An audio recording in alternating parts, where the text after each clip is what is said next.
The Solitaire Series, Episode 37, The Two of Hearts, by Troy Lambert, narrated by Troy Lambert. The new man led me from the room. Jack lay on the bed, his eyes closed as I watched. He must be sleeping. "We'll see you soon, Jack," the new man said. "When you wake, you'll be a new man." The new man said, "New man." I smiled, but he was facing away from me and didn't see. I followed, because I wasn't sure where else to go. The building was new, too, confusing, not like home, and there were lots of smells. Lavender, roses, trees, smoke, sweat, and feet.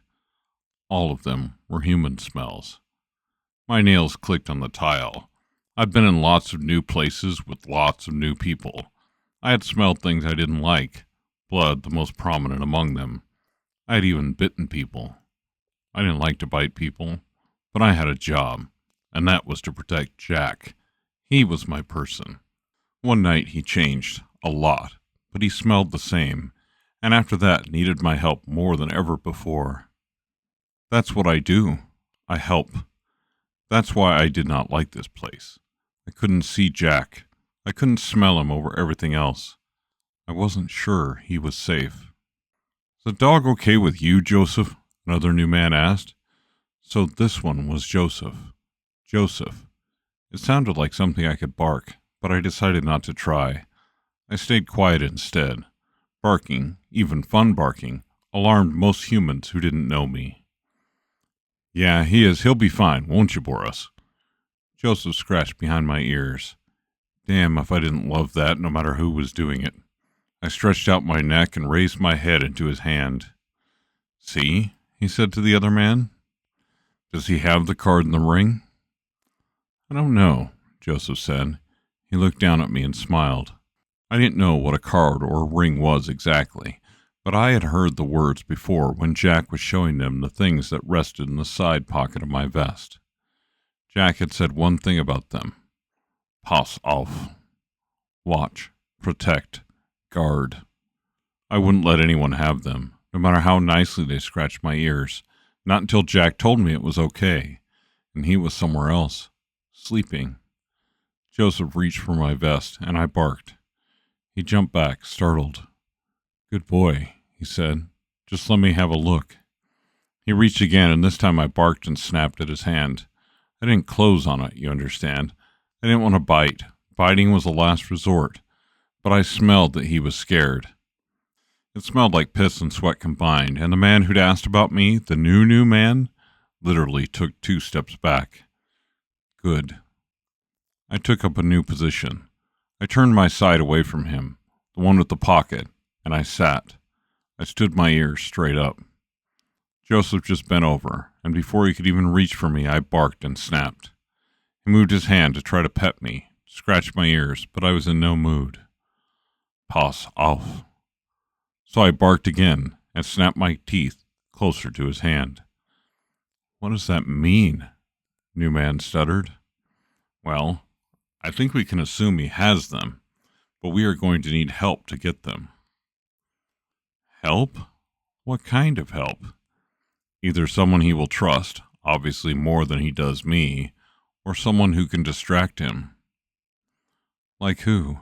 "I don't know, but we need to get that vest off him, and those things out now, before Jack comes out of surgery 1. "Why?" "Because he will check. Drugged from surgery or not, Jack is smart." "Well, how long will he be in recovery?" "Dr. Larry says 3 surgeries, 2 weeks before he can leave here and recover elsewhere." 2 weeks? That fast? "The doc is good. Really good." I ignored what they said. I understood human speech, sure, but most of what they said made no sense to me. I just heard Jack and knew they were talking about my Jack, my master. Something about my vest. That triggered one thing for me. Pass auf. Again. That was all that mattered to me right now. No one would get my vest. "Come on, boy," Joseph said, looking at me. "Let's go find you some food and water." These things I understood and needed. I needed to be alert, and food kept my stomach from barking. Water filled me with energy. I stood, and if I had a tail, I would have wagged it. Maybe the growls and barks had worked. Maybe now he would leave my vest alone. I had done my job. We walked into a new room. This one smelled less like people and more like chemicals. They were sharp, pungent, and artificial. I searched the air for the smell of food, but couldn't find it. I looked around, and there was no hint of treats, or really of anything edible. I barked once, sharp and short. Joseph mentioned food. Now I was hungry. "I know," he said as if he understood me. "You're hungry. Give me a sec." Then he told me to sit and stay, not in German, but it was silly of him to think I wouldn't understand the English commands. I just understood that anyone who used them didn't know me and how to handle me that well at all. But eating often meant just doing what I was told, so I sat and I stayed. I watched as he went through a door, and as he opened it, wonderful smells escaped. They ended when he closed it. I whimpered a little. I couldn't help it. "It's okay, pup. He's getting you some food." New man spoke, and I looked at him and sniffed. There was some fear there. Many people smelled of it when they first met me, but there was something underneath. There was kindness. He smelled like a dog person. He would like me. He might even help me. I took a step toward him, and then another. Whoa. Joseph told you to stay, right?" He had, but not the right way. Still, I backed up and sat down. The new man smiled. "Good dog," he said. Someone knocked on the door. Not the one Joseph had gone through, but another one. A lesser animal would have barked, but not me. I stared and watched. The new man looked towards the door where Joseph had disappeared, and then looked at the door. Another knock came. I choked back a bark and watched. The new man moved over and opened it. A thin, small man stood there. I could see and smell outside, and I thought about running, but I had no idea where to go. Then I smelled the man. He smelled scared and hurt both. That was a bad combination. Sweat, urine, shit, some acid, and under it all a trace of blood. Outside blood. Wound blood. I didn't let my eyes leave him. "Can I help you?" New man asked. "I'm here to see Joseph," scared man said. "What about?" New man asked. The thin man just took out two rectangular things. There were some kind of squiggles on them, things I had seen before and didn't understand, but I knew they had meaning. One of those rectangles was in my vest. "Pass off." I stared even harder and growled just a little, because there was another smell, fear, hurt, and danger. The danger smell didn't come exactly from the man as much as from around him. Around him. My eyes saw it. Movement, and then I smelled them. Behind him, hiding, were others. The others is where the danger smell came from. One was a woman. The others were men. There were smells dark and masculine, laced with adrenaline and just a hint of fear. I barked twice. "Shut up," the new man said. "I'll go see if he's in," he told the scared man. I didn't want him to come in, didn't want him to be a part of what was happening here, but I felt helpless. Jack would have known my barks. He would have listened. He would have known. I sat and whimpered. "Joseph," the new man yelled. "There's someone here to see you." Joseph burst out of the kitchen, and I turned to look at him. In one hand, he held a stainless steel bowl, and I could smell meat inside. Meat. I barked. In the other, I could see there was water. A few drops splashed and fell over the side. Food. Water. Danger. He set the bowls in front of me, and despite it myself, I tore into the food, but I kept my head and ears up, listening. My sense of smell was consumed, but I could listen, still see. Joseph pulled the door open and revealed the scared man again. "I have these," he said, "and I would like to know what they mean." Joseph looked left and right. "You alone?" The scared man nodded. "Where did you get those?" he asked. There was an edge to his voice, eagerness, want. I'd heard it before from men who came for Jack. I remembered biting them. I ate faster. I needed food, but I also needed to smell. They were given to me. By whom? Suspicion laced Joseph's words. The new man reached under his jacket. There was no movement behind the scared man, but the danger was still there. I could sense it. Even as I finished up the last of the soft food in front of me, I pushed the bowl away. I needed to be able to smell. Something was wrong. Something was happening. Pass auf! I tensed my muscles. I would run if I needed to, or I would bite, or both, but I would protect my vest. I would stay close to protect Jack if I could. I growled, soft and low in my throat. I bent and carefully lapped some water and watched. Can I come in? Let me see them. Joseph held out his hand for the things the scared man held. He shook his head. Nope, not until we talk. Talk about what? My reward. Reward?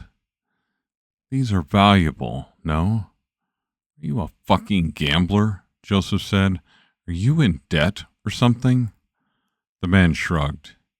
You'll get a reward, I can promise you that. I can take care of whatever debt you have, no matter who you owe. Inside, the man said, or I can find someone else who's interested. I smelled a lie. I had a bark for that. 2 short ones. Jack would have understood. Quiet, Joseph told me. I whimpered once. This was bad. The scared man was a bad man with other bad men. Okay, come in, Joseph told the man. The scared man moved to step inside, and I couldn't help myself. I lunged and barked some more. I couldn't stop. Danger, danger, danger. I said it the only way I knew how, over and over and over. Danger, danger, danger.